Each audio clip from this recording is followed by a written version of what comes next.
في هذا الشرح الجديد.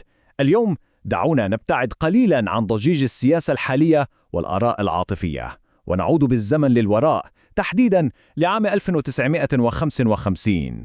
سنفحص معا وبكل حيادية وموضوعية وثيقة تاريخية محددة، صورة واحدة فقط، لكنها وبناء على المصدر الذي نناقشه اليوم تسلط الضوء بقوة على طبيعة العلاقة التاريخية بين المغرب والجزائر. سنعتمد تماما على ما تقوله السجلات الموثقة لفهم هذا المشهد المعقد. طيب، دعونا نبدأ. السؤال المنطقي هنا: كيف يمكن لأثر تاريخي واحد، مجرد صورة فوتوغرافية، أن يتحدى الروايات السياسية الحديثة بأكملها؟ الكاتب في مصدرنا اليوم يرى أن الوثائق التاريخية الصريحة قادرة فعليا على نسف ما يسميه بالسردية العداء المصطنع. يعني نحن لا نتحدث هنا عن مجرد حبر على ورق، بل عن نافذة ترينا كيف كان المصير مشتركا بين شعوب المنطقة. دعونا نستكشف كيف يبني المصدر هذا الاستنتاج المثير للاهتمام. القسم الأول: صورة من التاريخ. الملك محمد الخامس في عام 1955. يخبرنا المصدر عن عام 1955 لم يكن مجرد رقم في التقويم، بل كان عاما مفصليا بكل ما تحمله الكلمة من معنى. لماذا؟ لأنه شهد حدثين ضخمين: عودة الملك الراحل محمد الخامس من المنفى، وتزامن ذلك مع اشتعال الثورة الجزائرية. وفي خضم كل هذا استقبل الملك رسميا وفدا من الجالية الجزائرية في مدينة وجدة الحدودية. بحسب الكاتب، هذا اللقاء لم يكن بروتوكوليا عابرا أبدا، بل كان بمثابة رسالة واضحة وصريحة لفرنسا وللعالم، مفادها أن المغرب ليس مجرد متفرج، بل هو داعم أساسي وقاعدة خلفية للثورة. وما يلفت الانتباه حقا في هذا التحليل هو هذا الاقتباس القوي جدا: استقلال المغرب يظل ناقصا بدون استقلال الجزائر. تخيلوا حجم هذه الجملة. هذه العبارة لم تكن مجرد تعاطف دبلوماسي، بل كانت إعلانا رسميا لتوجه الدولة آنذاك. لقد تم ربط اكتمال السيادة المغربية بشكل مباشر ومطلق بنيل الجزائر لاستقلالها. إنه التزام استراتيجي عميق للغاية. ننتقل الآن لكي نرى كيف تطور هذا الموقف على الأرض في القسم الثاني: وجدة، القاعدة الخلفية للثورة، والتي كانت أبعد بكثير من مجرد مدينة حدودية.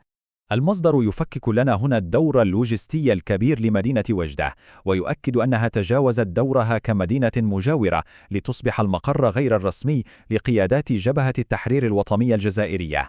الأسلحة كانت تعبر من خلالها، وكل هذا التنسيق السري كان يتم بمباركة، بل وتحت أعين القصر الملكي. الكاتب يستخدم وصفا بليغا جدا هنا، يقول إن وجدة كانت بمثابة الرئة التي تنفست منها ثورة الجزائرية في تلك الفترة الحرجة.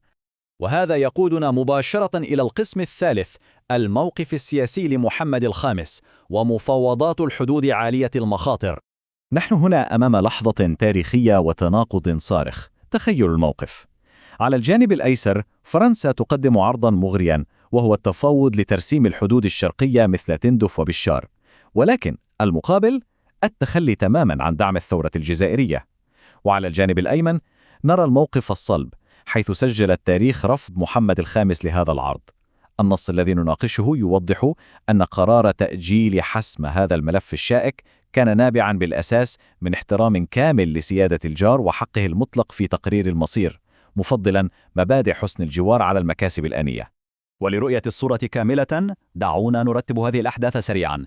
نبدأ بعام 1955 مع عودة الملك واشتعال الثورة، ثم ندخل في عصر المفاوضات والذي انتهى بالرفض القاطع للعرض الفرنسي، وأخيرا نصل إلى نقطة غليان خطيرة، وهي حادثة اختطاف طائرة.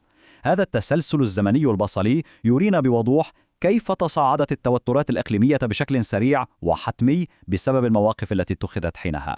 القسم الرابع: حلف الدم والكفاح المشترك، قادة متحدون ضد الاستعمار. دعونا نهدأ قليلا هنا، لأن هذه الحادثة بالذات تحمل وزنا كبيرا. اختطاف طائرة تنطلق من الأراضي المغربية وتحمل 5 قادة جزائريين لم يكن مجرد اختراق أمني. المصدر يؤكد بقوة أن الملك اعتبر هذا التصرف مساسا وهجوما مباشرا على سيادته الشخصية. هذه النظرة للحادثة تعكس إلى أي مدى كان التلاحم حاضرا، فأمن قيادات تاريخية مثل أحمد بن بلة وهواري بومدين كان يعتبر بحسب هذا التحليل جزءا لا يتجزأ من أمن وسيادة المغرب ذاته في تلك الحقبة. نصل الآن إلى القسم الخامس والأخير في تحليلنا: حماية الذاكرة من التزييف، الحقائق التاريخية في مواجهة الروايات الحديثة. هنا يطرح الكاتب فكرته المركزية ويضعنا أمام مقارنة صريحة.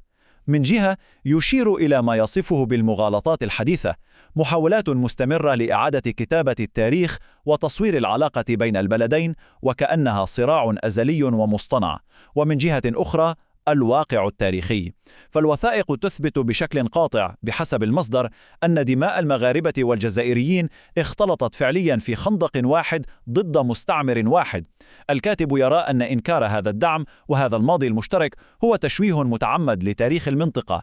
نحن ننقل لكم هذا الرأي بكل حياد لنوضح الفجوة التي يراها الكاتب بين الأجندات السياسية الحالية والسجلات الموثقة. في النهاية يتركنا هذا الطرح أمام فكرة عميقة تستحق التأمل.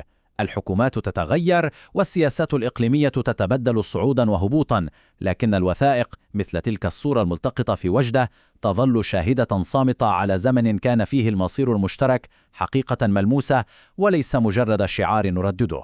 والسؤال هنا: إذا كانت السياسة قادرة على التقلب السريع، فكيف يمكن للوثائق التاريخية أن تحمي ذاكرتنا الجماعية من إعادة الكتابة أو التزوير؟ وما هي الوثائق الأخرى المخبأة التي تنتظر من ينفض عنها الغبار لتعيد تشكيل فهمنا للتاريخ؟ سؤال نتركه لكم. شكرا لمتابعتكم هذا الشرح، وإلى اللقاء في استكشاف قادم.